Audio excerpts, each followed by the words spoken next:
And welcome to Tell Me Your Story, New Paradigms for a New World. I'm Richard Dugan, your host, and I thank you so much for joining us here on the program.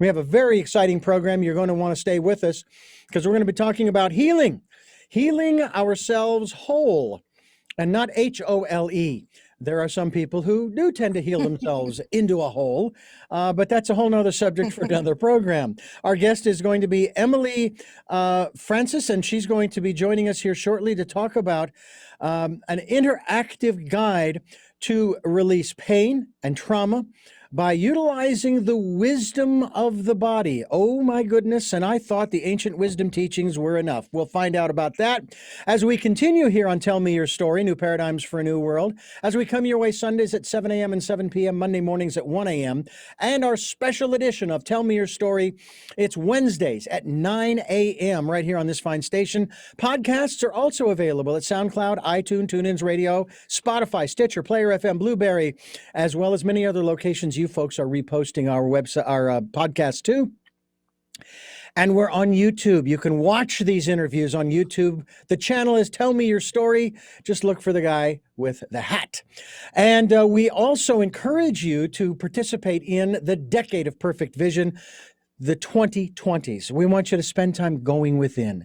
We want you to listen to that still small voice, which is basically, I think, what we're going to be talking about on the program today. So please take that time, listen to that still small voice, listen to your body, and enjoy the life that you have been given. Or, as some might say, the life you have given yourself. Okay? There you go. We also ask that if you can do so, and this program and these broadcasts resonate with you, these broadcast, podcast, videocasts, and you can support us financially, we have a PayPal account for your security as well as ours. Any amount is welcome. We thank those who have and those who will support our broadcast. And as I've said many times, after having worked in a religious radio station for 15 years back in the 80s and early 90s, I will never, ever pull the scam that says, if you don't support us, we're going to go away. Nuh-uh. If I can't support us, we'll go away. It's not on you. So that taking the pressure off, if you can support us financially, thank you, thank you, thank you. If you have done it, thank you, thank you, thank you. We are going to talk about healing, and we're going to be talking about that healing with Emily Francise. Thank you so much for joining us here on the program today. It's a pleasure to have you with us, and you're looking pretty healthy today. Thank you so much. I'm happy to be here, and thanks for having me. Well, you obviously, I would think, would tie quite well into what we talk about as the decade of perfect vision, going within and listening to that still small voice. But you're taking it maybe one step further and basically saying, listen to your body. And one of the ways I have learned, Emily, is to use a technique that is called kinesiology. I'm sure you're familiar with it. Yes, yes. Where some people, they will do the typical, this is the way I was taught. They'll take one hand and they'll put a ring, do this. They'll put the thumb and index finger together. Then they'll loop the other index finger and thumb together as a link, links in a chain. And then they will say yes, and it will hold, and they will say no, and it will break. And then you basically ask yourself questions about your health. Maybe you're at the grocery store. Should I really get this? But I do that. It will get to a point where you don't need to do this or any other physical technique because you get the impression. You get that intuitive knowing, right? Right. Yes, right. But not if I'm at the grocery store, I do it with my ring finger and thumb. Okay. And I'll try to separate, but I do it if it's like a vitamin supplement or something that's new. And I'll think, which one should I get? Which brand or which type? I'll put it to my chest and I'll do that. That's probably the most common time that I use that.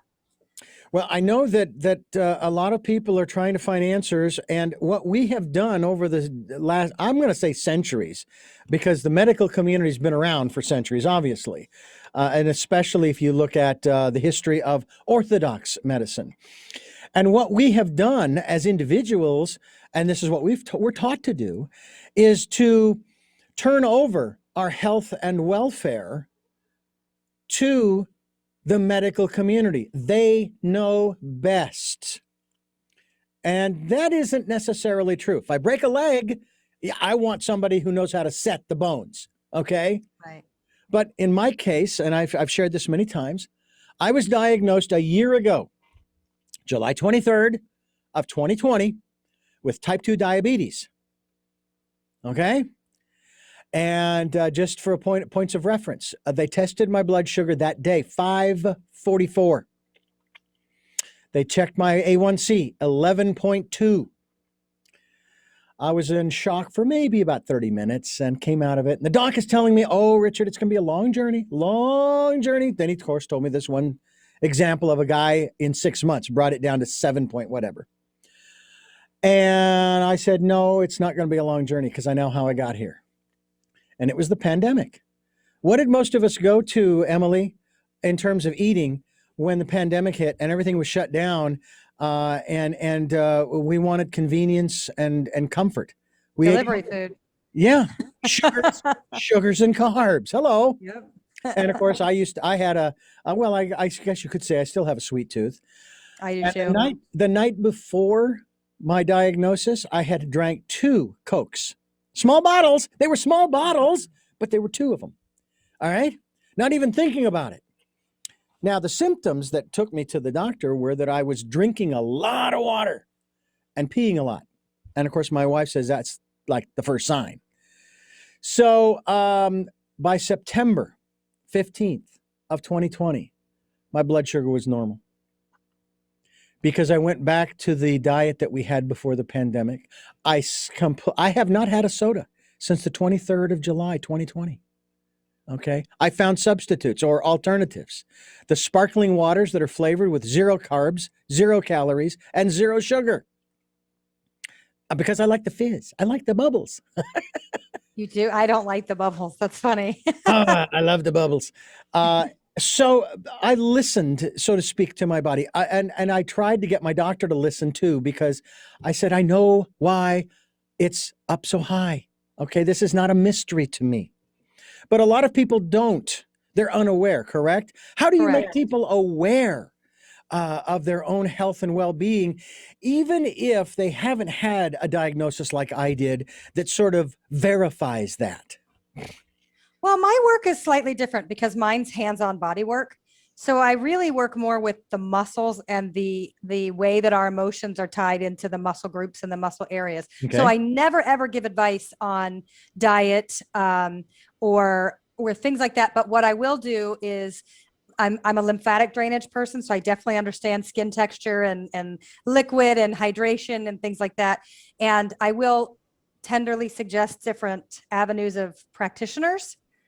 But as far as people getting in touch on a health scale instead of an emotional scale, I take it through the emotional play. So we go into the body and figure out what things are signaling, because your body signals really early on when it's out of balance.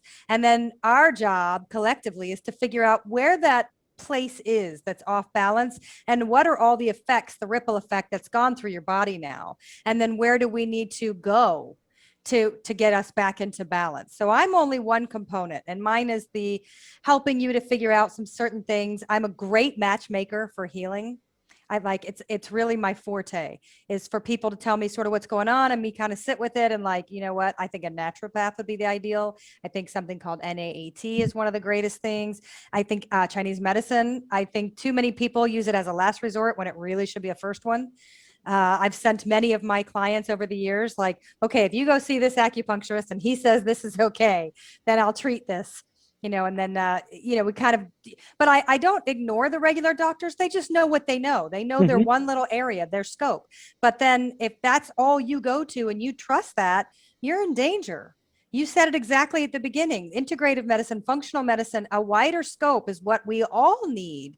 And a lot of times the allopathic medicine just hasn't really caught up with that. So you take the parts that you can from each of the different practitioners, and then you are your best healer. So you have to be in charge.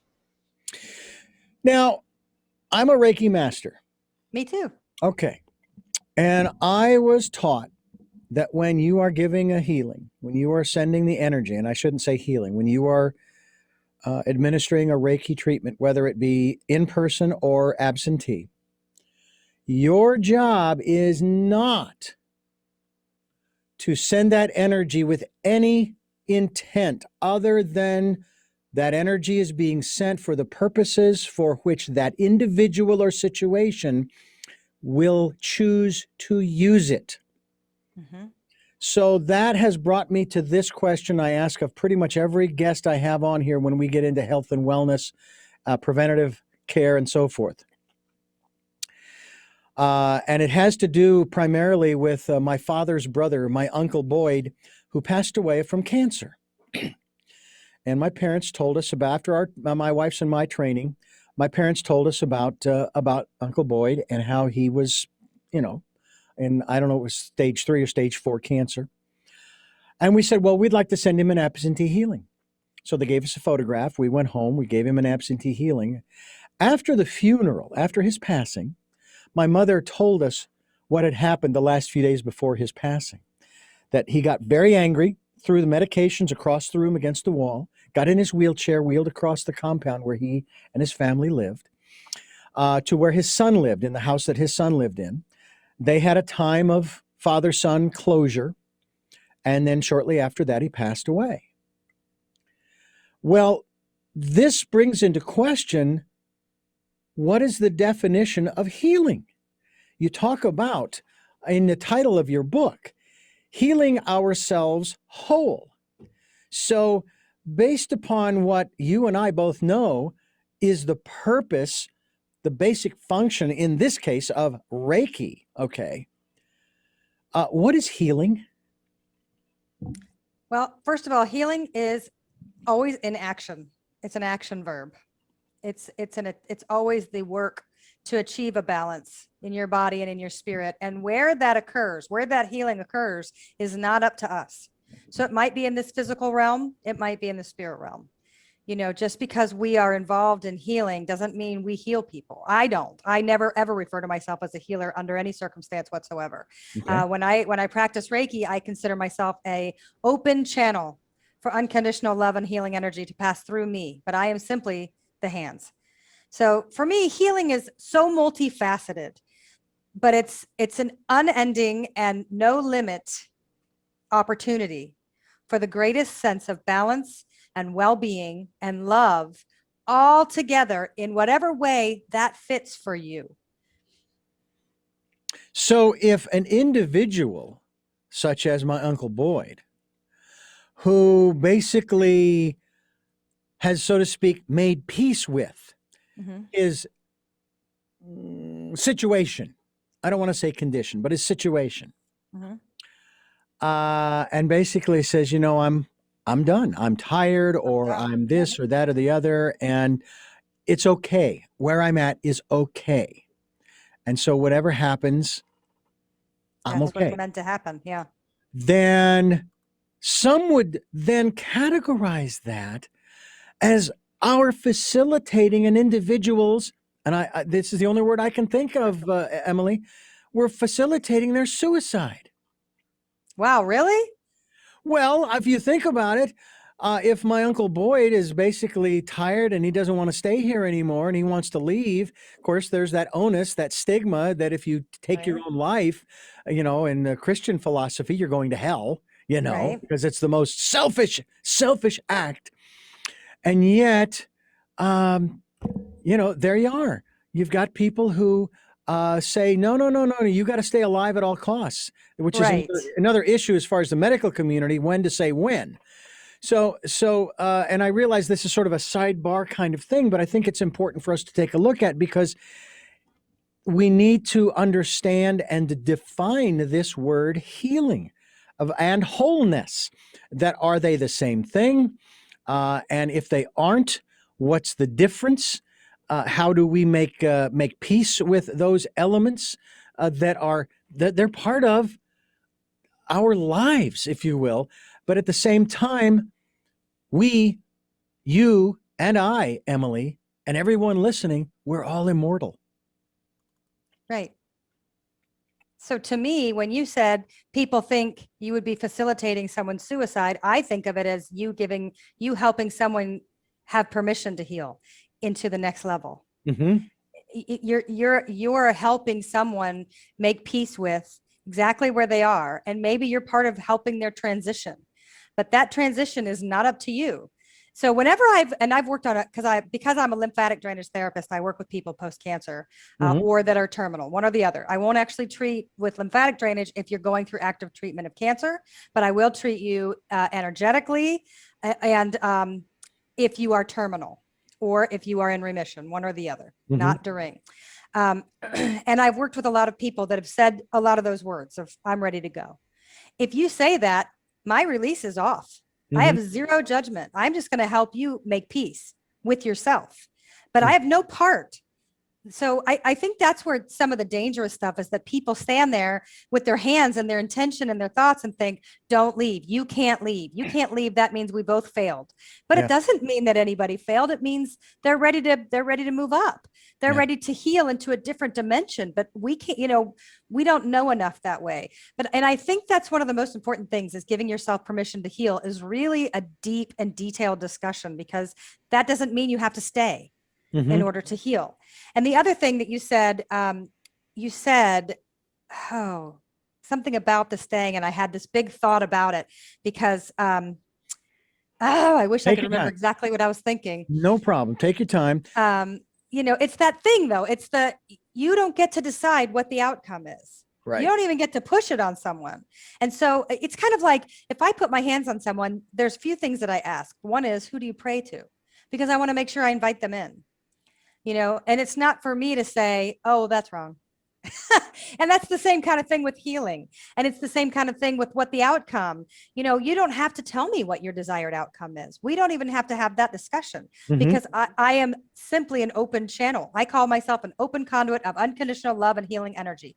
That means I don't have any place in that discussion of this is what we want the outcome to be, because I know better than that. Sacred contracts, your soul has a whole different deal, and that's between them and God. It has no part of you. Emily Francis is my guest. We're talking about her book, which I have my copy right here, ladies and gentlemen. It is Healing Ourselves Whole. It's an interactive guide to releasing pain and trauma by utilizing the wisdom of the body. And we're talking about this here on Tell Me Your Story, New Paradigms for a New World. We also encourage you, as we continue our conversation here, to go to her website, which, of course, we will be linked to. And that website happens to be Emily A. Francis books.com. Emily. You can make that easier. I can make that easier. You know why? Because I got a second website that goes to the same page, healingourselveswhole.com. Perfect. Healing Ourselves. Let's make that easy. Just remember the title. We'll keep giving it to you here on the program. Healingourselveswhole.com. What a beautiful, beautiful website name. It's hard to come by sometimes, but we hope that you will go there. As I said, we will be linked to that page as well. And we're talking. I do remember. Go ahead. I do remember what I was going to say, and I'm sorry I didn't mean to interrupt you. But you had asked me a question about the word whole. So I think sometimes people confuse the idea of whole, healing ourselves whole, as completed pieces. Everything's put back in. We're all restored. But that's not when I say whole, I mean that you've created a new version, because you can't go back. You can't become something once trauma and other things have come in. But it doesn't mean that that person's totally gone, but you cannot go back in time and become that person again. And a lot of people keep wanting to be what they used to be, and you can't. So when I think of whole, it's still always that movement. It's not a thing where you stop. But it's also not a thing where everything's been put back and all the pieces have been politely stitched up and now everything's back together. That's not the idea behind healing ourselves whole. Healing ourselves whole is creating, I even put a part in there about PTSD is a huge term that people use all the time, but there's also something called post-traumatic growth, PTG. And it's the positive side of PTSD. And now they're using it in clinical settings because it's the way that the things that have been frozen in time can finally unstick, and you can now utilize the old information and merge it into something new, a new form and version of yourself. So I put this in the book because I find it fascinating that now therapists talk about post-traumatic stress disorder can now turn into post-traumatic growth. But remember, growth is still like healing. Healing, it's always an action verb. So you're working towards something. And I want to say this too. The cognitive therapists, they talk about trauma, they call it a trauma capsule. So if something is too overwhelming for you to handle, it's like your mind shoves all the thoughts into a capsule, they drop it into the body, and then they walk away. My job, because I'm a body worker, is to pick up the capsule that was dropped inside the body. And that's where we begin our process of healing, is from the soft tissue. I had two experiences when working for this station years ago, back in the 80s and early 90s, that I mentioned. One of them was where a group of people who were doing their own prayer program came into the control room. They, of course, could see that I was using a magnifying glass. I was born legally blind, and they wanted to lay hands on me to restore my sight. Well, I was born into this world legally blind. I'd had a number of surgeries as a child in order to be able to see as well as I was at that time.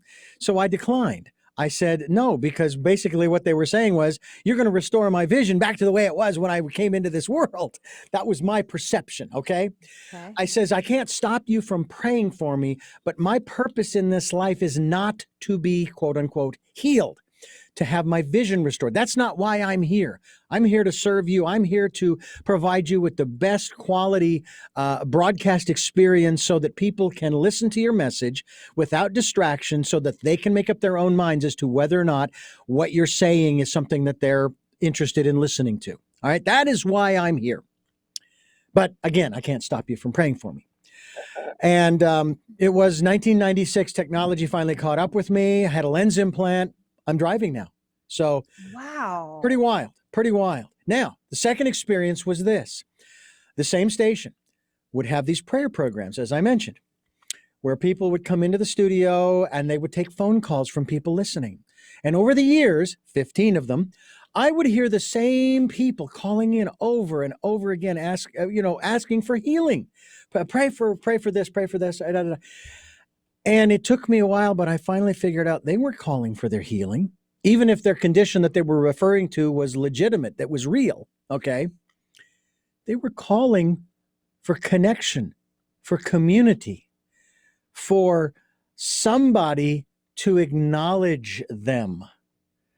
Do you find that a lot of times, and I'm not talking about people who are necessarily hypochondriacs by any means. By the same token, sometimes I wonder if we don't create certain conditions so as to get that attention that maybe we haven't gotten.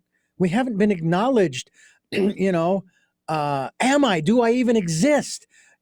Can somebody please acknowledge my existence, kind of thing?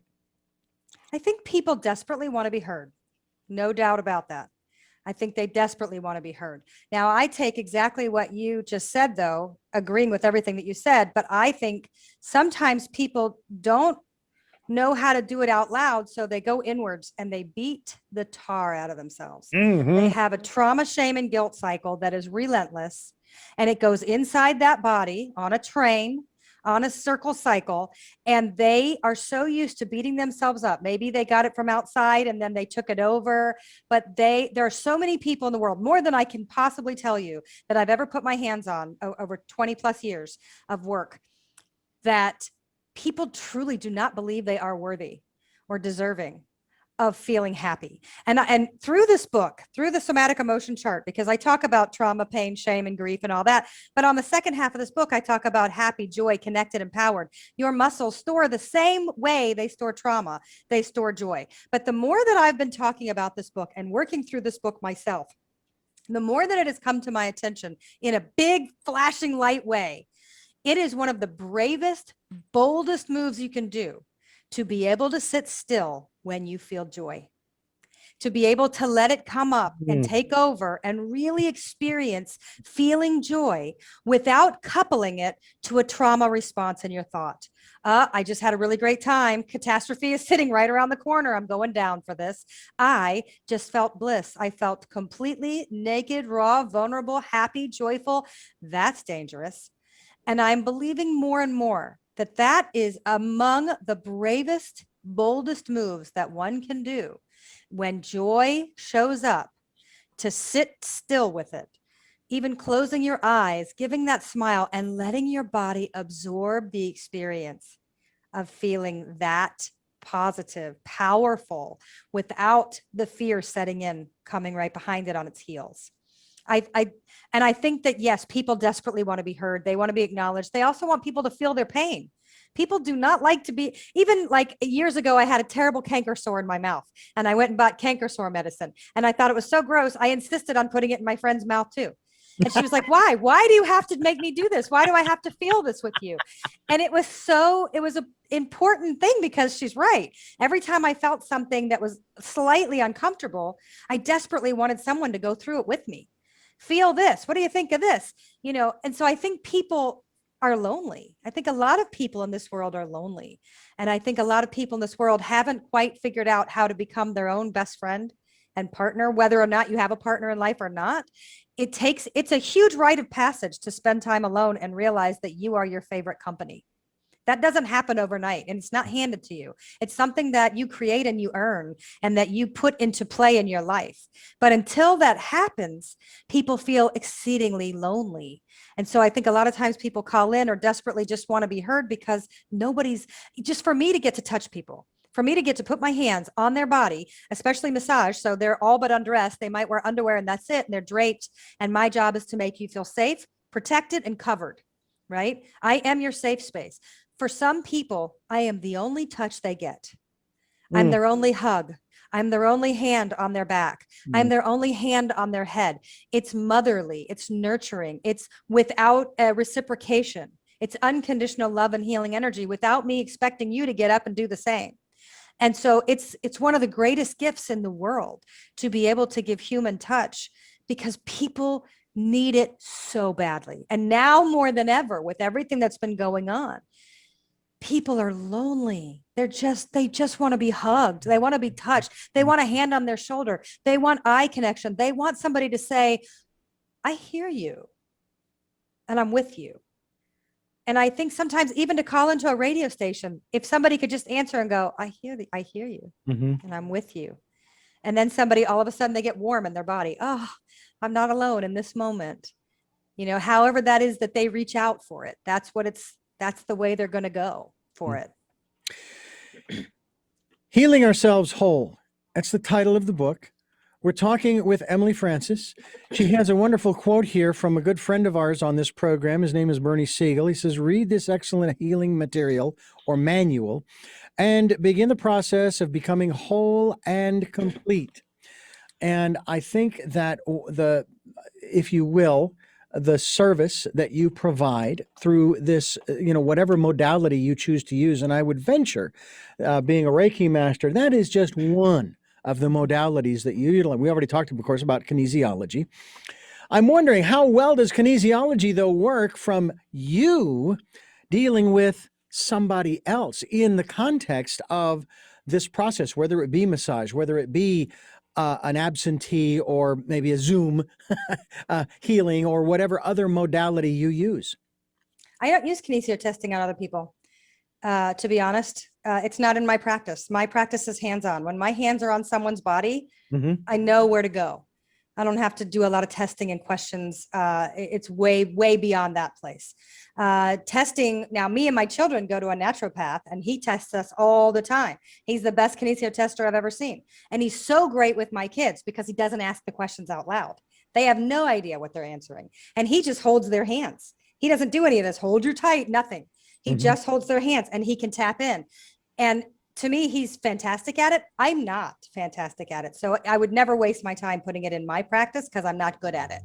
But when my hands are on, I don't need that sort of stuff. Yeah. It's a dialogue between someone's body muscles. The muscles are my jam. Of all the things that I know and do, the muscles and me have a very beautiful language between us. And I love everything about the muscles. They speak. And they're so full of information and they're desperate for somebody to listen. And I can do that. So when I put my hands on someone, I literally in my head go, all right, buddy, I got you. Tell me what you need me to know. And then we go. And I don't need to listen. And I don't let people sit and tell me their stories either. They can do it while we're working, but they cannot tell me before, because I need to be able to listen to your body without your mind getting in the way. So I don't want that narrative. Yeah, you actually have the last 3 pages of your book are full body muscle breakdowns from the front, the side, and the back. Now, I haven't read the details of the of what you're pointing to in each of the segments here, each of the parts of the musculature. But one of the things that I found with chiropractic, for example, and I remember back in the 80s, we had a chiropractor on the radio station. And back then, chiropractic, Oh yeah, that is quacky. That is woo woo. That is no way the insurance companies are ever gonna support that, which of course now they do. But one of the things that struck me with chiropractic was that if your skeletal structure is out of alignment, which is 99% of the problem in that regard, it's like your musculature is like a bunch of rubber bands. And if the skeletal structure gets out of whack, the rubber bands tend to go in that direction, out of whack. So when the chiropractor goes in and makes whatever adjustments that the chiropractor makes, he's trying to get, or she is trying, I had a female chiropractor, she was very good. Yeah. And she would do the manipulation, do the adjustment, I guess I should say, that would sort of retrain the rubber bands to go back the way they're supposed to be. That's kind of how I looked at it, going from the combination, the connectedness of the skeletal structure to the musculature of the human body. And you say you have a wonderful relationship in that regard with the muscles and so forth, the connective tissues, if you will, of the human body. Is that a fair analogy? It is. It's absolutely fair. I when you were saying it, I was thinking, when I think of chiropractic, the brain and spinal cord is your central nervous system. So that's your messaging system of the body. They receive messages by the nerve impulses that travel through the muscles. So the muscles give the messages that go into the brain and spinal cord, then they get adjusted, and the muscles and the nerve impulses, they send the messages back. Hey, we're better. Let's do this. They work in tandem. Of course they do. But the muscles are what receives those nerve impulses to give it to the message, to the motherboard. And then, we reboot the system, and then the motherboard sends back out and gives that message through all the body. We're good. We're good. Everybody let go. No need to hold on so tight now, so I really love, though, body work, massage, neuromuscular therapy, and chiropractic side by side. When I worked at a chiropractic office, I found that people held adjustments much longer and cleaner, and their muscles released in a beautiful way. But I did realize after many years with them that I prefer muscle work than the adjustment, not the other way around. But that's my own preference from my own hands-on and going, you know what? I actually prefer when I work on you first, and then you go down the hall, and then you're like rock star solid, because they finish it off and really get everything. But I've loosened everything so that the adjustments are really simply done. Yeah. But when they adjust first and they're hard, and then they get on my table, the messaging system is just starting to release the messages. And now I'm trying to compete with it while I'm helping these muscles settle down. And I feel like it's a little bit chaotic. And so when I get to do the muscles first, and then the chiropractor gets to be the cherry on top, ding, it just seems much smoother to me. But that's, if you ask any chiropractor, they're like, it's just whatever your schedule is. No, nobody has ever agreed with me as heavily, except for my own chiropractor. We both came to that same conclusion. Like, you know what? We work really well together, but you should go first. Well, I will tell you that I couldn't agree with you more, because it makes logical sense. And I'm all about logic. It makes sense when you think about it. And this has happened, I'm sure. You have put a rubber band around something, okay? And you just throw it in a drawer, and you go back to it weeks, months, years later. And what has happened to that rubber band? It's dried out. It's stiff, and it breaks, and it just flakes off of whatever you were restraining, shall we say. So you need to loosen that up. Now, in that case, okay, it needs to be, it needs either water, or it needs some lubrication, if you will, the rubber band, in order to retain or go back to its elasticity. Now, rubber, of course, that's not what's going to happen. But with the musculature, you can do that because you add fluid, whatever Right. that is, especially water, especially water. And you're And releasing lactic acid. You're yeah, releasing all sorts of stuff. You're opening up the lymph system. All that lubrication is working. And so the spine is like, yeah, buddy, let's do this. You yeah, know? absolutely. I remember years ago, it's funny because when you're talking about this, it brought back a memory. I was in high school and I worked at a gymnastics center. I coached gymnastics with a lot of body workers, doctors, and a lot of, the healthcare people that are coaching big high level teams. Hmm. And this one man put me on a chair and he said, "Oh, I went to massage school." And he did the most bizarre, never felt it ever in my life since him. He did this really bizarre thing up my spine, up and down and up and down and up and down. It was this like friction. Hmm. And then he did like a bing off the top of my head. And it was the most incredible sensation of my life. Now, this is before I'd gone to massage school or anything else, but it was like my whole body was like vibrating. And I said, "What was that?" And he said, "I had your spinal fluids reconnect and move up and down through the spine. I help them open up." And no one's ever done that to this day. And I've had a lot of crazy healings in my life, but no one has ever done that. And I have to say, I'm kind of on a quest for something like that, to really speak and move that spinal fluid the way that it did. It was spectacular. And I Yeah. was just sitting in a chair, but it's so neat that, I mean, this guy was a kids coach, gymnastics coach, sweet older man who happened to have gone to, massage school years before. And I still don't know that he learned that in massage school, because massage doesn't work with the spine. They work on the muscles. Hmm. It's out of their scope. It's not in their lane. But whatever in the world he did that day, I would love to have it again because it was really cool. Lubrication in the spine. So let me ask you something. You brought up that memory for yourself there as in our conversation. So how did you just revisit that sensation as we Yes. were sharing that? Yes. And that must have been quite a wonderful, blissful, joyful sensation just now as you were sharing it. Because my muscles hold the memories, not just the Yeah. trauma memories. So Hmm. it's me digging back in and saying, "Hey, body, do you remember when that guy did that to your spine and you felt so amazing?" And my muscles said, "Yes, I do. Let me send you some of that." That's the same kind of stuff when you go back into the bliss response from the muscles. Hmm. When you hear a song and you remember your first love and you're back in the car and you're listening to the song and all of a sudden the smells are coming back and you're fully transported back in time.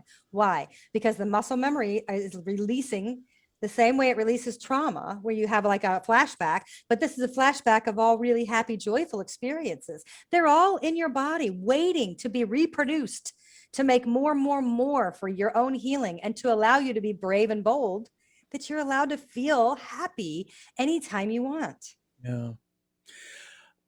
It brings back one particular memory for me. My present wife and I took a trip to Ireland, and many of the photographs or virtual backgrounds that people see on the YouTube editions of Tell Me Your Story are seeing pictures that I took on that trip, including the one that you see behind me now. Beautiful. And we went out to the Aran Islands off of County Galway to an island called Inishmore. And there is this prehistoric granite fort that was stacked stones and the whole thing. And there's this giant granite slab, and it's hanging out over the edge of the cliff about, I don't know, 2, 3, maybe 4 feet. Wow. And I wanted to go out on the edge of that thing, sit down and take photographs along the cliff there, okay? Which I did. I had absolutely no fear whatsoever until number one, when we went back to where we were supposed to get back on the ferry to go back to the island, to Ireland, to County Galway. In the gift shop, there was this floor to ceiling, and we're talking 2-story floor to ceiling mural of that very cliff from a distance, probably by helicopter. All right. I'm going, oh my God, I was up there. Wow. Then that night, I'm laying safe and sound and snug in my bed inside the stone cottage that we were staying in. on Inishni there in County Galway. And the fear hit. And I'm going, and I kept trying to tell myself, look, you have nothing to be afraid of because you're not there. You're not there. But it was sort of a delayed reaction. It was very, very strange. Very interesting. Yeah. Now, I sometimes think about that. I'll look at those pictures, and every once in a while I go, oh my God. Oh, I get that shiver of, what if I'd fallen? But you didn't. And that's I love these conversations you see on television programs and movies where somebody does something and the other person, maybe it's their partner, says, you could have been killed, you could have been this, da, da, da, da, da, da, da. And of course they're standing right there having this conversation, but I wasn't, but I didn't, but it didn't happen the way you think it was, and it's like, come on, you're in the moment right now. There is no need for the fear. And I kept trying to figure out, I haven't figured out yet why it is that my brain decided 10, 12 hours later to kick the fear in. It was very strange. You dove into what if territory. That's it. What if territory is bad news? No kidding. You can turn it around and then go, what if everything does work out? What if this? But you know what? That's a lot of extra effort on that task. Like if you start sentences with what if, just change it. Yeah. Like chill it out because you've just opened up a can. But my thought is though, I wonder if it was like a delayed response. You know how certain people can handle trauma like CPR or something when something bad is happening and they go into that calm place. Yep. And then later when everybody's gone, they finally go, oh my God, I can't believe I just did that. I feel like you kind of did that. Like you were in this place, you knew you were going to be safe. You probably felt a lot of spiritual energy and protection. You're out in Ireland. I mean, hello, that's like, Mecca of spirituality and prayer and covering. And you very easily could have just been in the space of like, I know I'm going to be safe. I really want to do this. And then the body later goes, ooh, do you know what you did? And of course, the funny thing was, as I'm sitting out on that slab, my wife is going, where did you say you put the insurance policy? Now, the funny thing about that was that I had purchased one of these beautiful woolen Irish hats, kind of like you see the cabbies, wearing, kind of thing. And I had tucked it in the vest I was wearing just on the inside of the vest, not into a pocket. So I am crawling back from the edge, and it had fallen out of my vest, but I didn't know it. And so we're getting ready to leave, and my head, which as you can see, it was very cold because the winds were blowing. I said, where's my hat? It's not. And I looked over, and there it was on the slab, which meant I had to go back out on the slab to get it. Yeah, and it's like I couldn't believe it was still there because the winds were blowing. That's a spiritual thing to me. Oh, to me, that's a big, that's a sign. Yeah. To me, that's not like, oh, what a coincidence. Yeah. I don't do that. That's a big one. But I have to tell you, the experiences that we've had there are marvelous. The people that we met are incredible. And so those memories, they sort of supersede the fear that racked me for a few hours that night. But again, I continue to remind myself, you're here now. Okay. There is no reason for you to even be feeling the fear. That was when I was 30, was it 34? No, 44. I was 44 when I did that. I am now 61. So obviously, there's nothing more to fear. And 44 is a big number of change. So maybe you did some big shifting over there. That may have been it. Another area of change is how you can go about healing yourself whole. And in the case of the title of the book, it's actually Healing Ourselves Whole. It is an interactive guide to releasing pain and trauma by utilizing the wisdom of the body.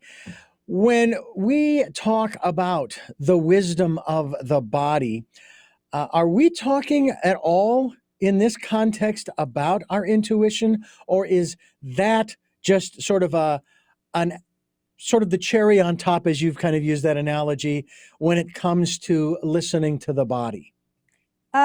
Intuition is important. It's when you start talking for it that you have a problem. So your intuition says something's up, But are you willing to step back and listen and let your body speak to you? Because that's what I want. So intuition is really important, and it's a wonderful guiding force, but you can't all of a sudden tap in and go, okay, something's up. And then you decide, but I think it's this. Or when we go into the body, because every chapter is a different meditation under a different emotion. And then there's a journal to help you remember what your body spoke. And what a lot of people try to do is undermine it. So if they think, okay, this trauma, I'm going to go in and do this meditation for trauma, and I can already tell you where it is and what it's from because it's A to B. It's a textbook thing. Mm-hmm. But then when you like shut your mouth and step back and take away all the dialogue and let your body speak, it might be a completely different time and space. It might be a completely different story. It might be a completely different ailment. You have to let the body speak to you, and you have to be open to whatever that story is, because we are so quick. And I use this example in the book, and it's a silly one, but it makes a lot of sense. So I love The Karate Kid, like love. I have loved it since the day it came out in the movie theater, the wax on, wax off. Yes, I indeed. saw it in the theaters. I loved it so much. My room was decorated with Ralph Macchio. I mean, I loved it. Oh, yeah. And years later, I read an interview from one of the cast of The Karate Kid. And he said that the night, like on opening night, the whole cast went and sat across the row, front or back, I can't remember. And they were thinking, this is a little low budget film. We're going to see if people like it. And he said at the end of the movie, people were jumping up on their chairs and hooting and hollering. And he was like, they knew at that moment that they were sitting on a hit, right?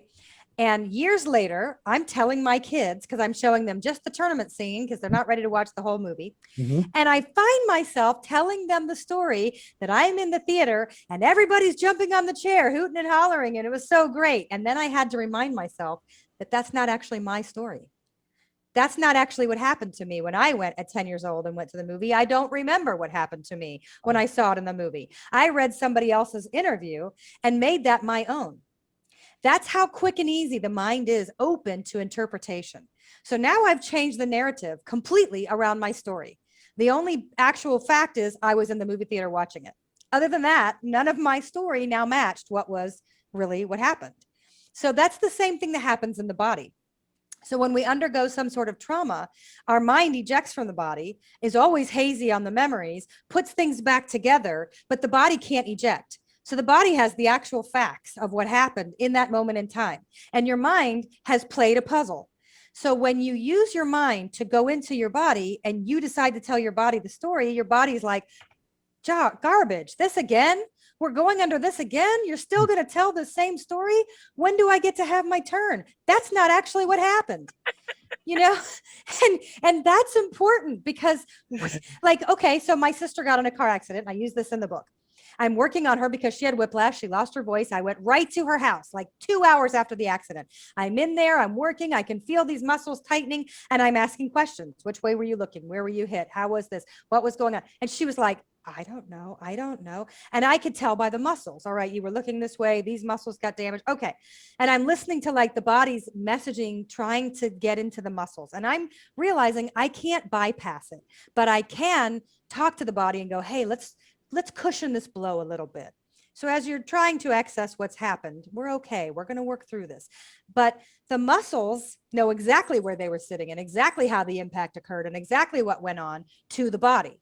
Mm-hmm. So when something assaults the body, it goes and it stays, in fact. So the intuition is important to alert to something, and then it's important to step back and shut up and then let the body start talking. It's almost like the way women like to listen to men when they first start dating, and the man is telling them exactly who they are. I don't want to be in a relationship. And a woman goes, you know what? You're just afraid. This is what happened before. I'll make this better. You're not listening to what he just said. He actually just told you exactly his truth. And you decided that that wasn't true and that this is why it's not true. And that's what happens with the body and the mind.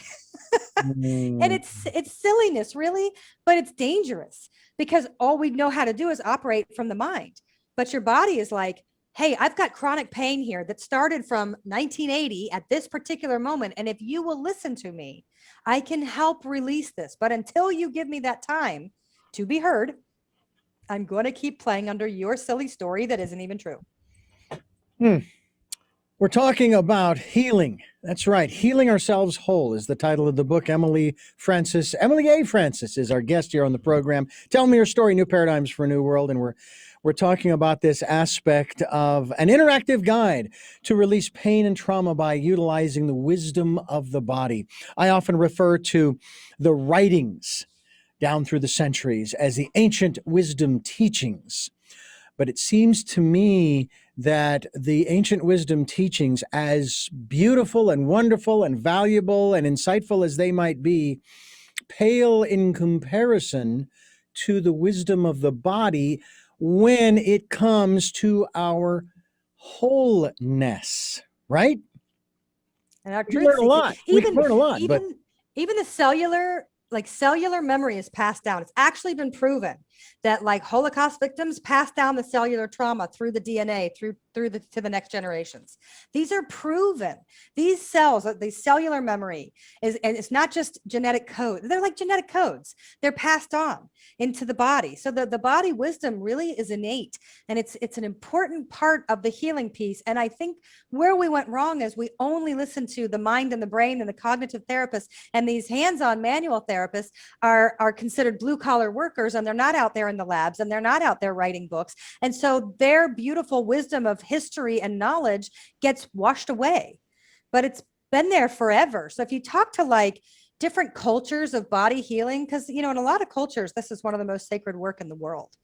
And so listening and letting those pass down is an important piece of your healing, but mostly learning how to listen to whatever it is that your body is really excited for you to know. Mm-hmm. And I have to jump ship for 1 second and just tell you, we were talking about Ireland, and I just do you know where I am right now? Don't if you're in anywhere near Ireland, I'm going to be really upset that you didn't contact me to be your Sherpa to carry your luggage. I'm not near Ireland, but I live in Malta now. Oh my gosh. I'm in Malta. And I have to tell you, it is.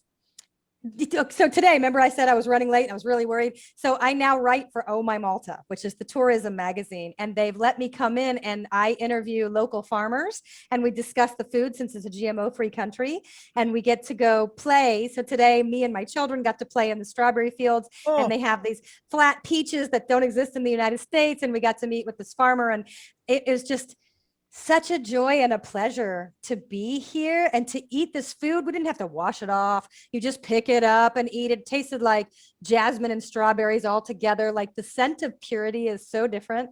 But when you were talking about Ireland, I couldn't let my beautiful, precious, beloved new home in Malta, because it is my new home. And I tell people I have since moved to a little place called Heaven on Earth, and it's located in Malta. And if you want to see me, you're going to need to come here, because my hat is off to you.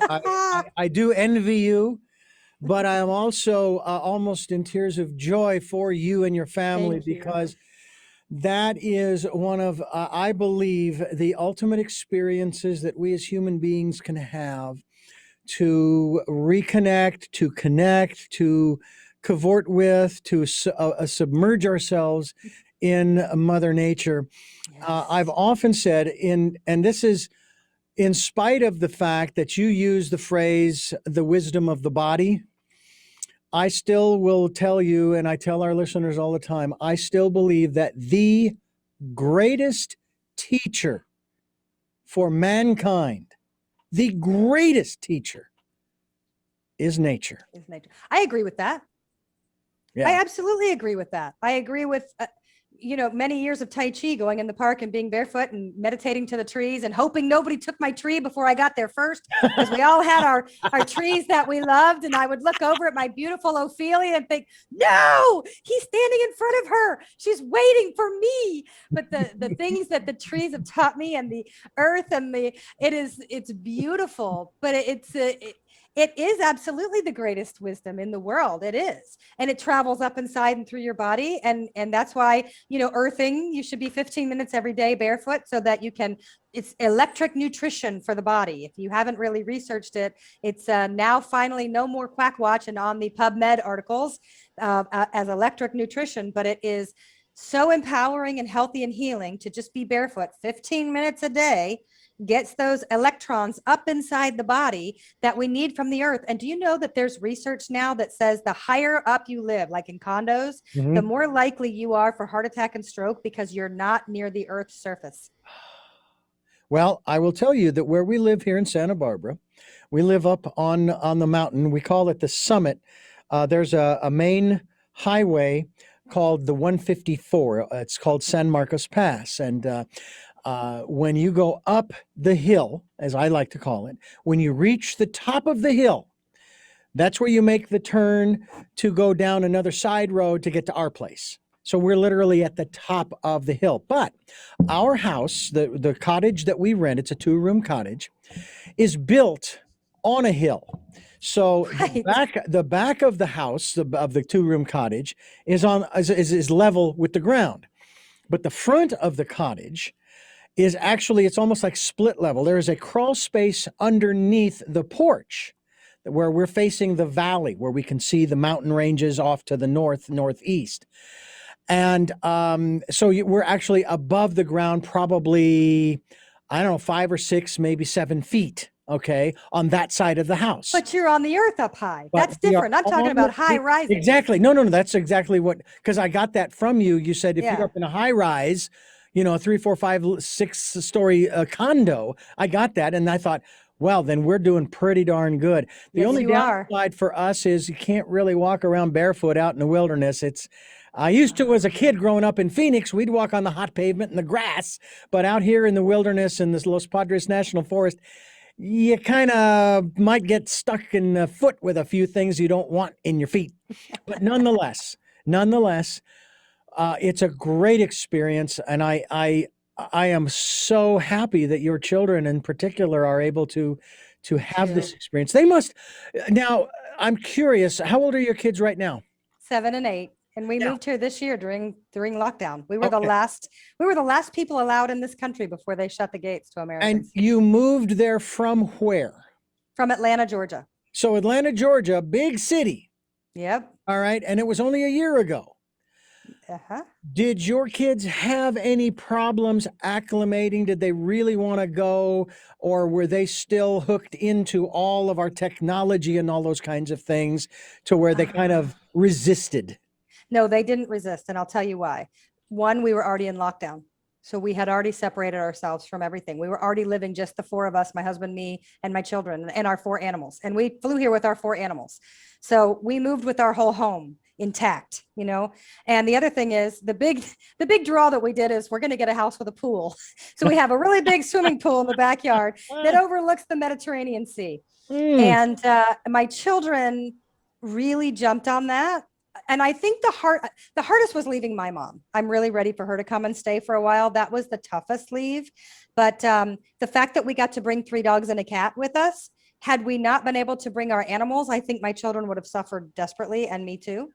But instead, we moved across the world, sight unseen, never having visited, taking this leap of faith and knowing that it was a better life for our kids. And so I think that both of our children are really on board, because I don't think they've ever seen their mom as happy as I am here.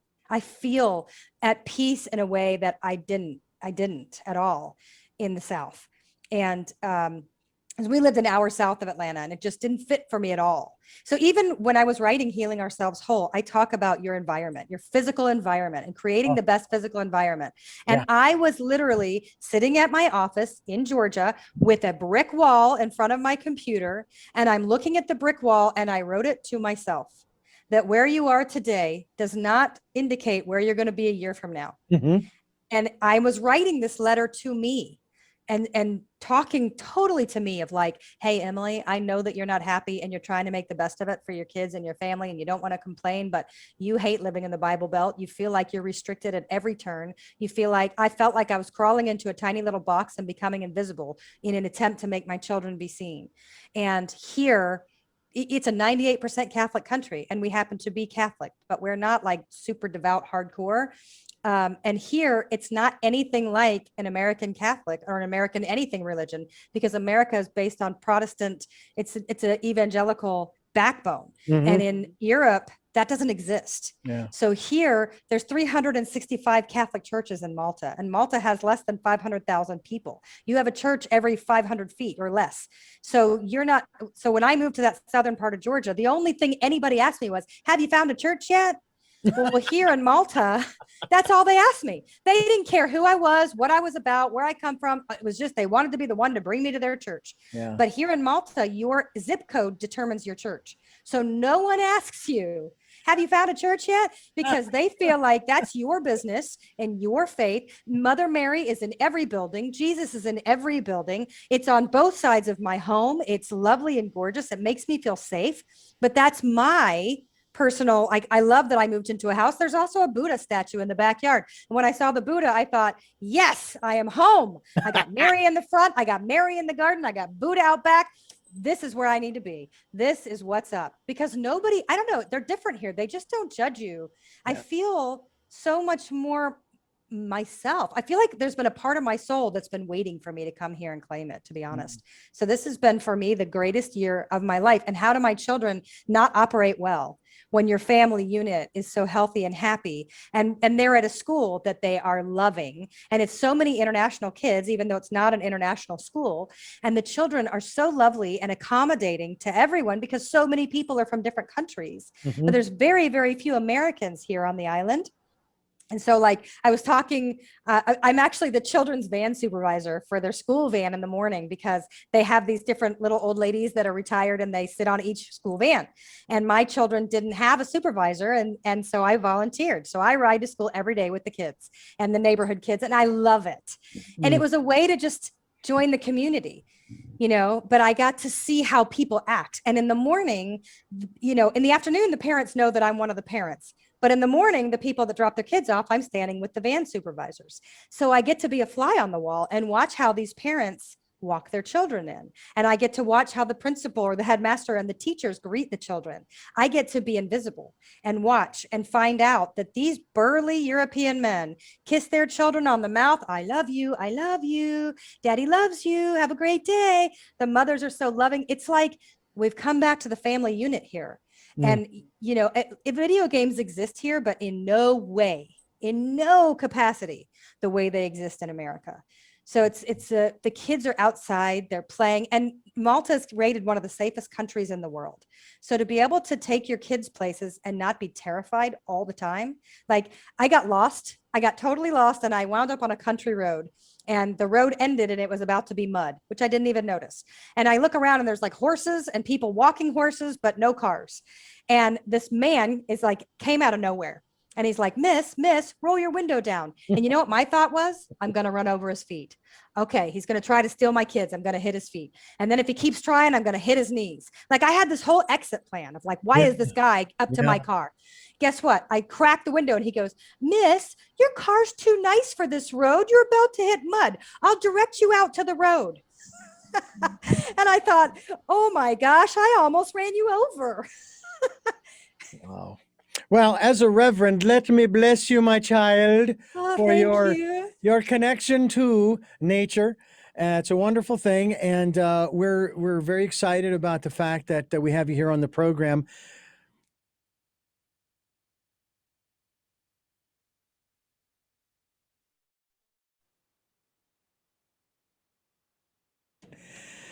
We're talking with Emily Francise, Healing Ourselves Whole. Where you're living is just spectacular. Yes, I do envy you that opportunity, because we want to move to Ireland to stay. And I have to say, we had a similar experience in Ireland when we were there the first time. And it was actually, we flew out on the 23rd of December from Phoenix, and we arrived on Christmas Eve, not realizing that everything would be closed, except, of course, our hotel. And then, of course, we had the 25th, which was Christmas Day, not knowing that the next day was also another holiday, the 26th. But we had a fabulous time. But we were driving through Dublin, and we were just trying to find our way. I think we were headed down towards Waterford and our bed and breakfast that we were going to be staying at for about a week. And we were traveling along and this one car came up alongside and kind of motioned us to pull over.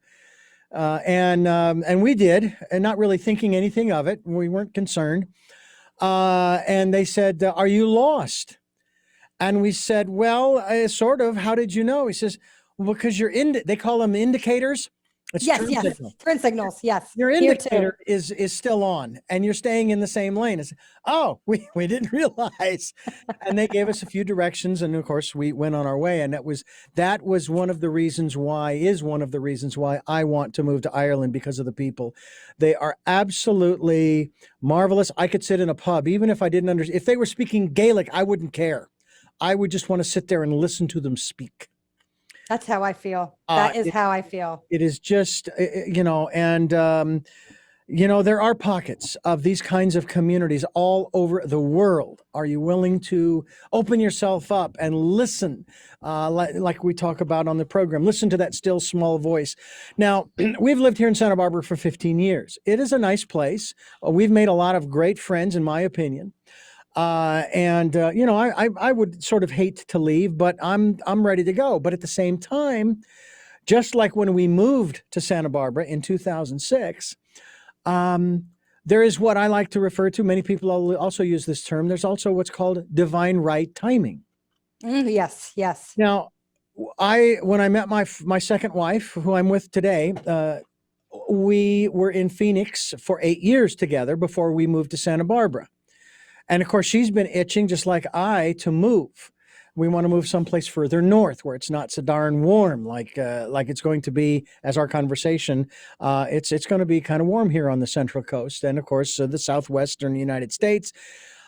Phoenix is supposed to like 118, 119, what have you, and so forth. And Santa Barbara and the South Coast and California is supposed to get pretty warm as well in the 80s or 90s. So that's one of the reasons, but I would much rather make a permanent home of Ireland. And I've been putting that out and putting that out and putting that out. And it's like, okay. And I know that the opportunity will come, just like the opportunity to move here. I wanted to move to the ocean. Now, it wouldn't matter really where we moved in Ireland, because you're not that far from the water, no matter where you live, even if you're in the center of Ireland. That's Malta. Well, Malta's tiny. Yeah. So the water's everywhere here. All roads lead to the sea, is what I say. Oh, yeah. So, people need to be open to that. And there are times when you get that feeling that I feel stuck. I feel, and quite honestly, that to me, and I want to put this in the context of a question. That's something that we need to be listening to our bodies about as well, because sometimes our wholeness doesn't require any physical, biological, physiological adjustments. It's our psyche, it's our soul that needs that adjustment by a change of environment. Yes. Because that makes all the difference in the world. It's a major part of any kind of healing. And the thing is, I'm not a traveler by practice, and me moving out of the country and going is not a typical thing for me. But I knew that my soul was desperately craving something else. And I was sitting in my naturopath's office with my husband, trying to explain to my husband that this wasn't something where I'm trying to escape something that I'm not dealing with within myself. So if we up and move, I'm still me and having this whatever issue. And I kept trying to explain that it wasn't that, but that I knew that there was a place in the world where I would wake up and look outside and go, oh my gosh, I cannot believe we live here. Yeah. I'm so happy. And I knew it existed, but I knew it was not in the South. I knew it wasn't really even in America at that point, because things had gotten so tumultuous. I felt very stifled. But there's a thing, and you might be familiar with it. I'm still looking for somebody for my radio show to interview on astrocartography. Are you familiar with that? Oh, yes, I have someone in mind I might put you in touch with. Please do, because so people that are listening, if you don't, it's your horoscope, your whole natal chart at the time that you were born, matching up to the geographical location of the earth, where your soul is at its highest and lowest, where things resonate and where things don't. And that, to me, I've never had it done. And I wasn't willing to seek it out before Malta, because I knew Malta was my chance. Yeah. I knew it. And I didn't want anybody messing with it. Right. But, and I still don't. I actually don't want somebody to do a reading for me about Malta, because Malta is my home and I Yeah. love it so much that I don't need anybody telling me yay or nay. But at the time, I felt so stuck and so lost that I kept thinking, something is calling to me. Something is calling, but I cannot figure out from where. Mm. Would you even be willing to speculate that there's something connected with maybe some of your past lives that For sure. called you to Malta? Yeah, I do. Even if it's not necessarily like I've lived here before, I feel like my grandmother was my closest and I love her and miss her so much. And she was devout Catholic and she was Irish. She was from Ireland and the other half of the family was Italian. But I feel her here. And this last week, my children had their first Holy Communion. And Oh, yeah, and I feel like it's such a big thing. And my grandmother always wanted me to be a reader at church. And I always thought, my gosh, I don't go often enough to put my name in the ring and like commit to this. But they because I'm the van supervisor, the person that's over all the vans is also over the catechism. So she asked me last week, like, Miss Emily, can I speak with you for a moment? Takes me off to the side. And would you be willing to be a reader for your daughter's Holy Communion ceremony? And I was like, yes, I would love to. And in my head, I was like, no, I would not want to do that. But the rest of me is going, of course I will. And I thought about it and I thought, all right, grandma, I feel you. This is your way of letting me know that you're going to be here. And I'm so glad. But there's something energetically about Malta, and you might really appreciate this. I feel like it's clouded with prayer and clouded in a good way. I feel like the whole top of the country is covered. Like there's been so much prayer in this place and so much faith and so much grace and so much war and so much recovery and so much healing and rebuilding that the energy, not just below your feet, because there's so many hidden treasures below the ground of all these hideaways from the war. So you can actually go into a lot of underground places. There's even a place called the hypogeum, which is underground, and the sound waves kill cancer cells. This is a huge mecca of healing. wow. But the ground is different, but the top of this, I feel like I'm covered. I feel like I'm truly covered in all the history's prayers.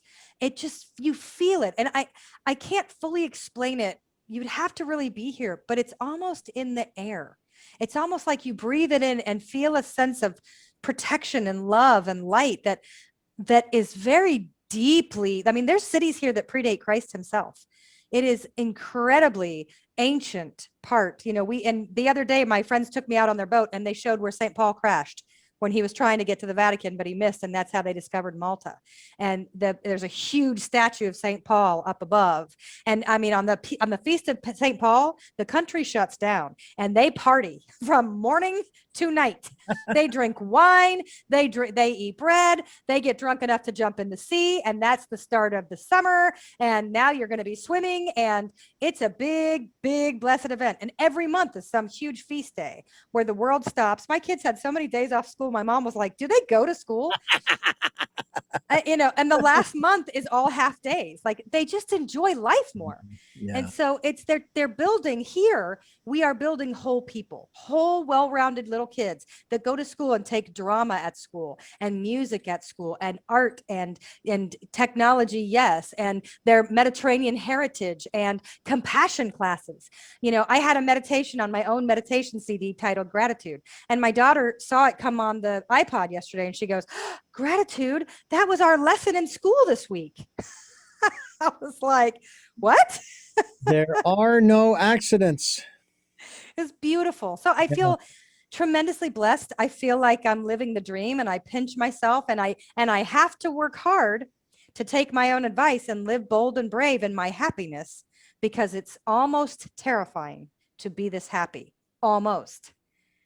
But I have to stop myself and go, no, no, no, no, enjoy this. This is your new life. You don't know how long you get to have it, but I hope it's a really long time. But I really love this new life. So enjoy it instead of constantly pushing it away or thinking, well, probably something's going to, who knows what, I don't want to do that anymore. So I've worked really hard with my own inner dialogue to go, you know what, Emily, you've been blessed with this opportunity and by God, you're going to take it and you're going to really make it your own. And to think that I moved here during COVID at a time that my children got into a school where I didn't know even where it was located. I wasn't driving on the other side of the road. I didn't know how to get there. Boom, I'm their van supervisor. I've ridden the bus with them every day to be able to walk my kids to school when no parents allowed there. I've gotten to meet the teachers. I've gotten to meet all the staff and things that tons of other parents would kill to get to do. I'm the only parent that rides the van, the only. And not only that, but here I am writing for Oh My Malta. And I've been on TV 6 times on a wellness show since I moved here. And on primetime last week, I've had these opportunities that I never got in the States. I mean, it's like everybody here goes, you know what? I have a friend and they want to help you. And they just pick up the phone and go, yeah, okay, they'll be calling you. They're going to put you on their show. I mean, it's so different. And there's no paparazzi here. Not that I'm famous and would know, but there's no paparazzi. It doesn't exist here. So everybody's just kind of everybody. It's just kind of, who are you? What do you bring to the table? Are you good people? And how long are you staying? That's the question everybody wants to know. How much should I invest in this friendship? Because how long are you planning on staying? And then when I say Malta's my home, they go, okay, do you want to come over? You know, and then they like start having this friendship. But, you know, one of the moms sat down with me and she said, I watched my son fall in love with his best friend last year and then they moved away. So I have to ask you the question, how long are you going to stay? Because I don't want to watch my kid go through this again. And I was like, no, Malta's our home. Yeah. You know, it changes. You know, sometimes it's big changes and sometimes it's small changes, but you just have no clue as to what is going to come about because of those changes. Again, big or small. And in your case, it was actually a very big change. Big change. And I sort of equate it to sliding tiles. Okay. And you're trying to slide those tiles into the right place and so forth in order to make the picture come alive. It's because it's usually a puzzle, whether it's numbers or letters or an actual picture that you're trying to get the tiles in the right positions to manifest that image in the right way.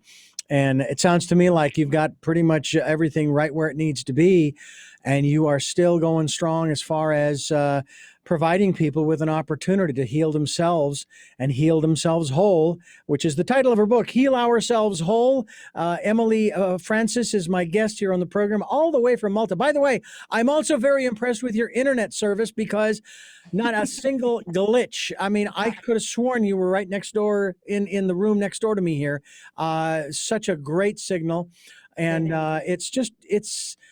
it is gratifying to see, especially when it comes to the guests. Sometimes when I interview guests and we talk about these kinds of things, whether it be they're talking about money and wealth and trying to increase prosperity in our lives through a book or a CD or a seminar, whatever that they hold, or healing or whatever it may be. And I ask them, I says, so have you made it? Are you whole? Emily, are you whole? I do feel like the process of always building and moving forward has a base now that feels really plentiful. What about your husband in terms of not just the move, but in terms of his wellness? You know, in the United States, our Declaration of Independence talks about how we have these inalienable rights of life. It's kind of a simple one. Liberty and happiness. Oh, I'm sorry. No. The pursuit of happiness. The pursuit of happiness. Isn't that interesting? We get those first two, but have to pursue the third. I have to wonder if that was intentional, basically telling us you can't have it, but you can certainly, it's like a carrot on the end of a stick that you're chasing after, but do you ever get it? Have you achieved what you think is happiness? And what about your husband in that regard in all of this? So my husband is the reason we're here. His company is with a grant with the Prime Minister in their main company. And our boss and his wife moved with us. And so did 30 other people from the company have now relocated to Malta. Wow. And so our Sunday fun days are great at our pool. My husband is happier. I feel like he's healthier. People talk about moving to Malta and getting years added to your life because it's slower living. It's calmer living. I feel like my husband and I both are incredibly grateful every day to get to have this life. He still misses friends and family and things in America more than I do. And I don't mean that like I don't love my friends, but I've been on social media longer. I haven't I'm spending more time with friends here locally than I have in years in America, because in America, I was raising children and I was recovering a child out of her autism spectrum diagnosis. So I didn't have time to be partying and chilling out with friends. I was busy. I was busy on a very deep healing path. And when we came out of it, we moved, which was not the best choice to do at the time. And so I had already separated myself from a lot of my social world back then. And so had he, because he works all the time. But here we're re-engaged and we have all of these friends, and we have friends with children the same age, but we also have our work friends, and we're much more social. Like he mentioned that the other day, like, my gosh, we get out of the house so much more than we used to. We were like hermits back in Georgia, and here every weekend we're like, okay, do you want to go to Valletta today, or do you want to get on the bus, or where do you want to go? So Saturdays are our family day where we go explore something new. And then Sundays are the Sunday fun day at the pool with our boss and wife and anybody else who we deem want to come. And it's always a really fun barbecue day and whatever. But it's spectacular because our relationship has strengthened. His work, it's more fun here because people here, they're more invested in the quality of life. That's what it feels like. You know, it's interesting that you put it that way. Obviously, having lived in the States as long as you did and with your family, it's not the pursuit of happiness, it's the pursuit of money. It's the pursuit of wealth. It's pursuit of prosperity and abundance. And there's always been a part of me that has been wanting to separate from that construct.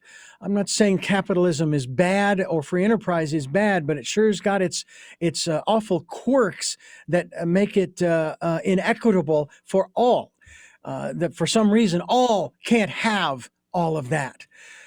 And yet it's like, well, wait a minute. If I was living back in the 17 or 1800s, yeah, there was money then, but most people, especially in the rural areas of the United States in particular, they didn't deal in money. They bartered. Hey, I've got chickens and I've got a dozen eggs here. Could I get a gallon of milk? Or I tell you what, I need some help building my barn, and I see that your roof is in need of repair. I'll help you with your roof if you'll help me with my barn. I mean, there was this give and take. There was an exchange, and there is that universal law of exchange that you cannot escape. It is immutable in the sense that the universe does not operate on just givers or just receivers. Or just takers, right? You can't have one without the other. They are part of the equation. And that's one of the reasons why, I know you've heard this many times when you've given somebody something. Oh, you shouldn't have. I said that to my dad once when they sent me some funds. I guess it was for a birthday or something. And I said, oh, Mom, Dad, you shouldn't have. Well, of course we should have. It's our money. We can do with it what we want. Well, thank you. I kind of. It's true. It's different. It's very different here. For one, the income brackets are much lower, but the quality of life is much higher. Yeah. And two, so pharmaceutical commercials are illegal in Malta. Thank you. Good. So you have none of the pharmaceutical commercials. And, people keep saying socialized medicine is bad, but I have to tell you now that I'm living in it, oh my God, it is so amazing to walk into a doctor's office, pay 10 euros in cash, and you're done. And you're not waiting for the $500 bill later with your insurance. Yeah. Or if you go to a specialist, it's 60 euros and you're done. Yeah. And because they're not making kickbacks and all this pharmaceutical stuff, the way that they approach their prescriptions, we have not, it's just so different. And Malta is 5th in the world in healthcare, and the United States is 40th. So they're on to something over here. Yeah. Well, one of the problems that I have noticed with America is that does not like to consider the ideas of people who are not here, who are from foreign countries. Oh, no, we'll figure it out. We don't need your ideas. Yep. We are Americans and we can do this, and we'll figure it out. It's like, really? You mean to tell me that you can't learn from other people somewhere else on the planet? I mean, Honestly, it's been humbling being the foreigner, to be honest. yeah. Everybody's been really nice here, but it is a humbling experience, and it's a unique, beautiful experience to be the one that's the outsider, that has the different accent, that makes people stop and go, "Where did you come from?"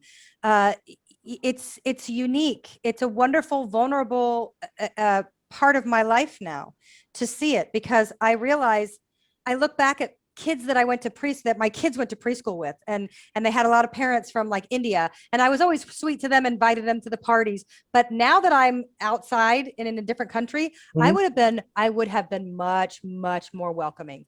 I would have shown up at their house and driven them to the store.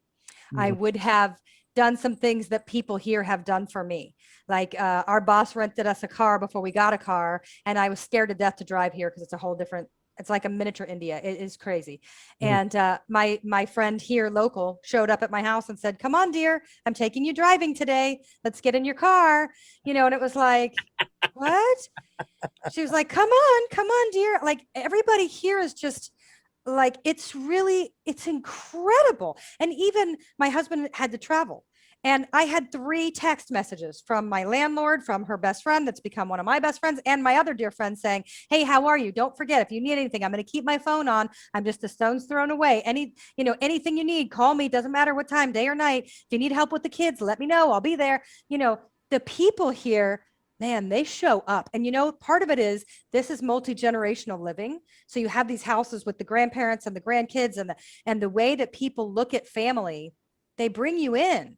They Mhm. bring you in and make you family, and they include you in their life. And I can't wait till I come out with the memoir that I've been working on for the last year. And I hope that it does get picked up, and that eventually it's on Netflix or some movie, because it is amazing. And I'm living such a sacred time in history to be able to move in a worldwide lockdown, start over completely, create an entire new life, bring my children and animals and husband. It's a beautiful situation, but it's very rare.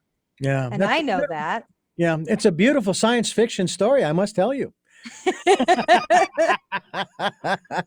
It does not happen. Yes, it does. It does not happen, but not very often. And to think, because I kept begging my husband to move, and he kept saying, "I can't. I cannot. We are in this company." He was in a startup company. He's Yeah. high tech. He's the tech. He's the leader of the tech. And he finally looked at me and he goes, "Emily, you have to stop asking. You have to stop making me feel guilty. I have to be wherever Gareth is." And Gareth is the CEO of the company. And Mhm. he said, "I have to be wherever he is. That's where I'm going to be." Well, guess what? Gareth was over in Europe. They got sidetracked. His wife is Italian. They came to Malta. She goes, "You know what? I could live here." He turned around, called Scott. Scott looked at me and goes, "Hey, what do you think of Malta?" We were out in 3 months.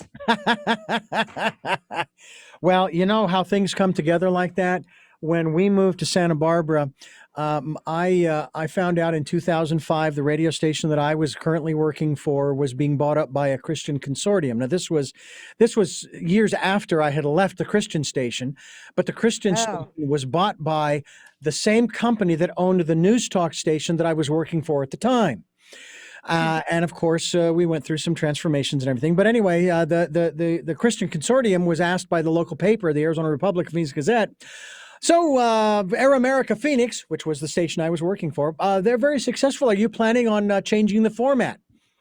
As soon as they said, "Oh, no, no, no, they're very successful, they're profitable, we're not going to change the format," I knew they were lying, because I knew after 15 years with the Christian station, they were, because you would often hear this passage being quoted, "Do not be unequally yoked with non-believers." Well, of course, Air America Phoenix and all of its participants were, by their estimation and their opinions, non-believers. So we were done. So come January, we were told that our last day was going to be February 28th.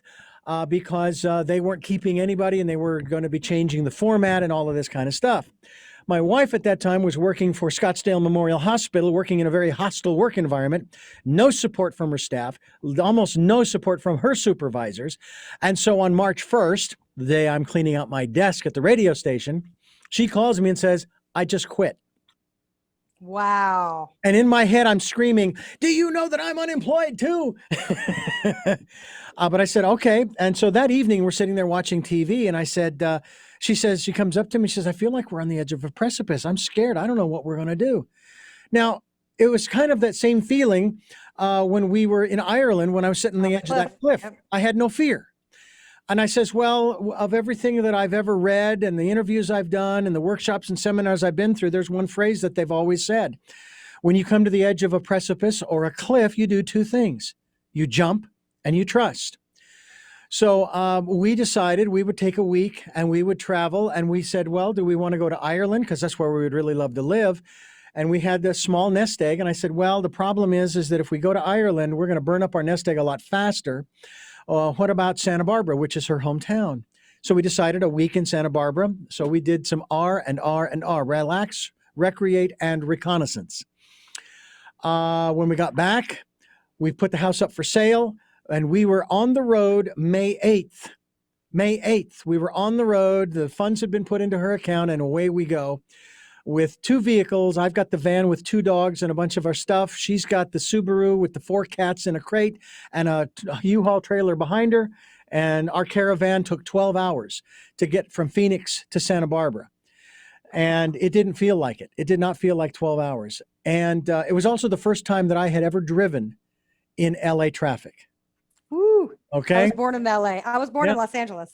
So we're going through LA and I'm going, wow, I'm actually driving in LA and in the traffic. It was incredible because it was 10 years after my lens implant. So anyway, things just came together for us, just like it did for you. Yeah. And I would say probably 3 months, March, April, May, 2.5.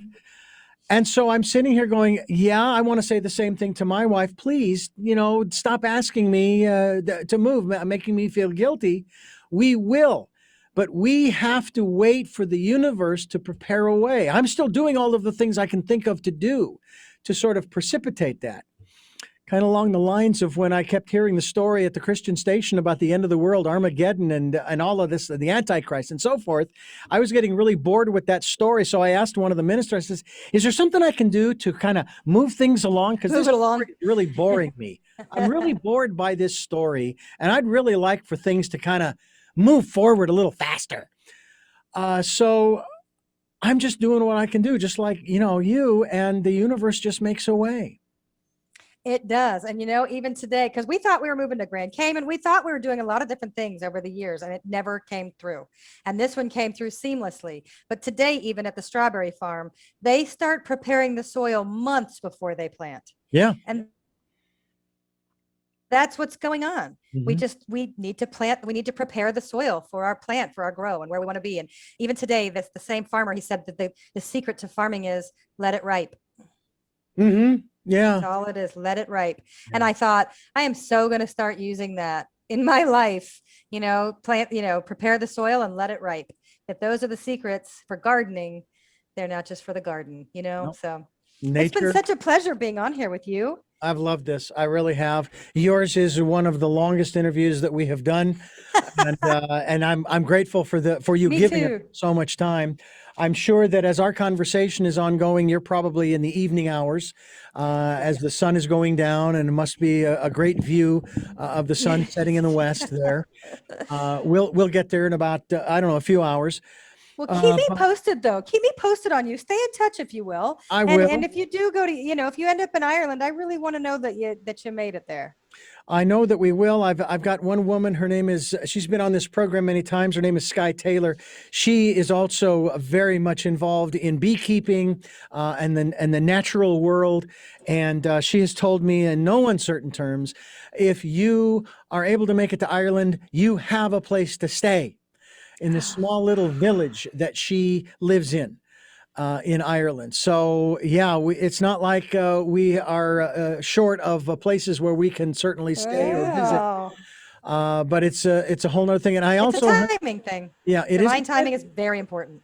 I did hear the immigration laws have changed. It used to be you had to have a grandparent who came from Ireland, and apparently that has been changed to apparently a parent or grandparent. And so I take that back. It was a parent, not a parent. Now it's a grandparent. And my wife does have a grandparent who came from Ireland, but my in is that my family on my mother's side is from Italy. And Italy has the deal where you can have dual citizenship and you can get your Italian citizenship. And since they're a member of the EU, as is the Republic of Ireland, voila. So You know what? My brother is actually meeting with an Italian lawyer about the same thing because our family comes from Italy and they want to have dual citizenship. yeah. So I think it's like a 2-year process. They're working on it already. And for us in Malta, we'll have EU citizenship after 5 years. So we're almost 1 year in now. Well, But again, I get it. congratulations. And Thank you. congratulations on your latest work, Healing Ourselves Whole, which is an interactive guide to release pain and trauma and utilize the wisdom of the body. And Emily A. Francis, thank you so much for joining us. And I Thank you encourage for people having to me. go to your website, healingourselveswhole.com. Will be linked to your website as well. Thank you. And the audiobook comes out on the 22nd of this month. Did you read The it? audiobook is. Did you I read it? read it? I wish. No. Oh. I actually auditioned for it, which Oh, you felt did? so weird to audition for my own book. And my agent said that a lot of people were getting turned down because of COVID, and I'm so far away. So they were gonna, from what I understand, when you get the audio and it's not you, they choose 2 that you choose from. But Mhm. I preemptively went through every narrator in the entire company, and I found one that I just loved. Mhm. And I emailed them ahead of them emailing me and asked if she by any chance would be willing, because she worked for the higher up publisher and Right. not the one that I was doing. But I asked anyway. I called my agent and he said, you better get off the phone and email them right now and ask. So I begged them for her and she said yes. So, and then I found out later she was actually Goodreads narrator of the year last year. Her name is Stina Nielsen. Oh. And I feel like it's funny when I auditioned for it, it was supposed to be like 10 minutes of content and it took me more than 2 hours to really turn in a flawless quiet. Mhm. And that's when I realized I don't actually want to do it. I thought I always wanted to do it, but I feel like it was just a huge weight off my shoulders. And all I wanted to do was be able to control the narrative. And I don't need to do that. So I just needed to step back and trust. And her voice is so silky and she has no accent. There's no Northern, Southern, Western. It's just a perfect American accent. Yeah. And I cannot wait to hear what she's done with the book. Oh, And I've sent her an email. I actually sent it through my publisher of how honored I am that she would take this project. And I really sincerely am not sad at all that it's not me. And honestly, on my website now, if you go to the audio, is all the audio meditations, and that's my voice with a fantastic producer. So if people are reading the book and they want to go get the audio meditations, they'll hear me. But if somebody wants to get the entire book in audio, it'll be Stina Nielsen. Oh boy, I'm looking forward to that. I'm sure it'll be available on Amazon Audible, which I'm a member of, and I will get my copy. I also produce audiobooks, and when I was growing up with my first wife, who was totally blind, I used to record books for her, but also for us. One of my favorites was, of course, James Redfield's Celestine Prophecy. I had him on my show. I had him on this program too. Yes. He's great. He really is fantastic. I really enjoyed talking with him. I had always wanted to. But I've also read other books that we put on tape for my wife. And I was listening to Audible books before they were ever audible. As a legally blind kid growing up, I was listening to talking books for the blind and recordings for the blind. And this was long before it was made available to the public in the big way as it is now. But I've got my own studio, and over the years I've recorded. As a matter of fact, the one book that led me to my first wife was a book that I actually got to interview the author as well. And the book was entitled The Greatest Miracle in the World. The author was Og Mandino, who has since passed. But what a thrill it was to talk with him and interview him about his work and the things that inspired him and so forth. And of course, I've read other books as well. Put those on tape, and it's just it's a marvelous way to get your work out there. It is. It is. I'm really excited. People can sit. They can. My metaphysical primer is Autobiography of a Yogi. I have listened to that hundreds of times since I was 17, and I used to listen to it on these discs, records.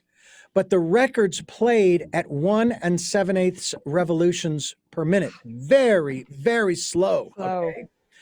Then, of course, they were transferred to cassette and so forth. And I have that book on my phone from the original recording that I listened to as a kid growing up, even though I have the Ben Kingsley version and a couple of other versions. And I was so gratified after the passing of Steve Jobs to find out that he had one and Yes. only one book on his phone, and it was that book. He gave it to every person that attended his funeral. Do you know that? I didn't know that. So Wow. he gave everybody a silver box, and in that silver box was autobiography of a yogi. My goodness. So yes, that is. I had somebody on my show that was at the funeral and received it, and I wish I could remember who it was, but it was really powerful that he left that for everyone. And the stories that are in that book, I bring to mind every once in a while and will refer to on this program. My favorite, of course, is the Tiger Swami fighting the Tiger Raja Begum, princess. And for a number of years with my second wife, I actually went by the name Raja. And that's how I had people referred to me. And, you said something very important, and I know we need to wrap things up here. Yeah. You said something very interesting that I think we need to touch on real quickly here. Sure. And that is the issue of feeling worthy. That has got to be a huge part of our, I'll call it our dis-ease, be it physical, mental, emotional, or spiritual. My naturopath said that every person, literally every person he works with, it comes down to giving yourself permission to heal. It's the link. It's the link that's been missing. You have to be able to give yourself permission. You have to know that it's okay. It's okay that you deserve to be healthy and whole, whatever that means to you. That's the other thing. Whatever success means, whatever healthy, whatever whole means, that's your own definition. That's why I ask you in the book to sit with it and decide for yourself. Who are you? What do you want? And what are you willing to do to get it? Because if you keep answering that, you're going to figure yourself out very, very clearly. And giving yourself permission to heal is the link. And that is the whole feeling worthy. Can I really be happy? And I do. I think it's a brave, bold move, letting yourself feel happiness. And with your Catholic background, you're going to understand this. One of the things that I studied years ago, again at this other station, I kept hearing this passage about, be ye perfect, even as your Father in heaven is perfect. And I kept wondering, what the heck does that mean? And I did some study, especially into the Old Testament as well, let alone the defining of the word perfect in the New. And what I came to was this, God is neither good nor evil, right nor wrong, left or right, et cetera, et cetera. God just is. And even in the Old Testament, like in the Psalms, it says, I am that I am. Present tense. So what does it mean if it has nothing to do with being good or bad or right or wrong or saved or unsaved or what have you? What does that perfect mean? And I finally came to the conclusion for myself, I don't put this on anybody else, it just means to be, just to be. And then the other part of that has to do with the sacrifice. And if you think about it, if you had to sacrifice something for your children, you already deem them as worthy, as precious, as priceless, right? Right. So you make the sacrifice in order to make them even more precious, right? So that means that accepting the philosophy, the Christian philosophy regarding the sacrifice, we had to have been of inestimable value before the sacrifice in order for there to even be one to be made. So that kind of tells me I am definitely worthy. Now, whether I believe that all the time or not is another thing, but that's just, from that perspective, that just tells me that we all are absolutely precious. We're absolutely worthy. We're absolutely priceless. I totally agree. I think every person is a very important part of this planet, and the world needs you in it. Emily A. Francis, I want to thank you so much for joining us on the program and bringing a light to healing ourselves whole. Again, it's an interactive guide to release pain and trauma by utilizing the wisdom of the body. Go to healingourselveswhole.com. And Emily A. Francis, again, I thank you so much for... Thank you. I do have 3 final questions for you that I ask all of my Before I do, let me just tell you, the listener and the viewer, that you can listen to these programs Sundays at 7 a.m. and 7 p.m., Monday mornings at 1 a.m. on our special broadcast, on Wednesdays at 9 a.m. Pacific time here on this fine station. The podcasts are on SoundCloud, iTunes, TuneIn Radio, Spotify, Stitcher, Player FM, Blueberry, and other locations you are reposting our interviews for too. Thank you for doing that. You can watch these interviews on the Tell Me Your Story channel on YouTube. I hope that you'll do that and subscribe. I'm up to a whopping 26 subscribers, but a lot of other people are. Yeah, I know. A lot of other people are watching, even though they're not subscribing, and that's okay. Subscribe if you want, but they're there, and you can come back many times. We also ask you to participate in the Decade of Perfect Vision, the 2020s, to basically. Spend that time listening to that still small voice. All right, please do. And listen and find that quiet, peaceful, calm place. Whether it's in Malta, Ireland, or wherever you live, it's there because it's there within you. And finally, if you'd like to support the work we're doing, we would greatly appreciate any amount that you could offer up via the PayPal account that we have for your security as well as ours. And with that, the three final questions I'm going to ask my guest, who is the author of Healing Ourselves Whole, and healingourselveswhole.com is the website. The first is, who is Emily A. Francise? Wow. I am a person that has worked really hard to come fully into my life. I am a very happy woman and a loving wife and an incredibly proud and loving mother. I'm somebody who's always working towards the next wonderful thing. What is it that you hope to or want to achieve through the work that you're doing now? Well, my work has changed, shifted massively. So to be honest, I really want a coffee table book with Oh My Malta. Since we're showcasing all these local farmers, I want to turn it into a book. And then I want to write the memoir about my move and my story. So that's totally jumping ship because I have 5 books in the self-help and healing field, but I feel like I have given everything I've learned over the years. I've put it in the pages and I'm ready to make a shift. I'm ready to write my story and hope that people want to hear it. I guarantee you they will. And when it comes out, we'll have you back on the program, but we'll have you back on before then as well to talk more about the work that you're doing. Final question. What is your life's purpose?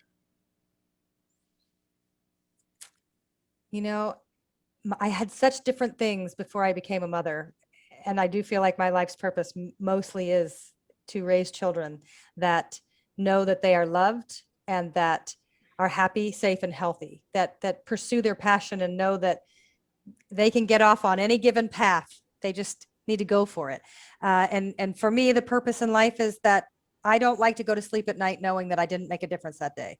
So I do everything in small places and try to really be kind and loving and accepting and bringing people in. And I need to know that I did something that made a difference, but it just needs to be something that I know. That's my purpose, really, is just to be the love. Well, Emily, again, thank you, Emily A. Francise, for joining us here on the program. And again, I thank you for giving us so much time here on the program. So much. It's been fantastic. And we are going to have you back, and we're going to stay in touch because what you have to offer to the folks is quite incredible. Thank you so much. I can't wait to be back on, and please stay in touch with me. I want to hear all about you too. You bet. You bet. I'm Richard Dugan, and I thank you for listening and watching. Tell Me Your Story, New Paradigms for a New World. We are giving you choices and knowledge of those choices to help make your dreams come true. Until our next broadcast, podcast, videocast, love to long.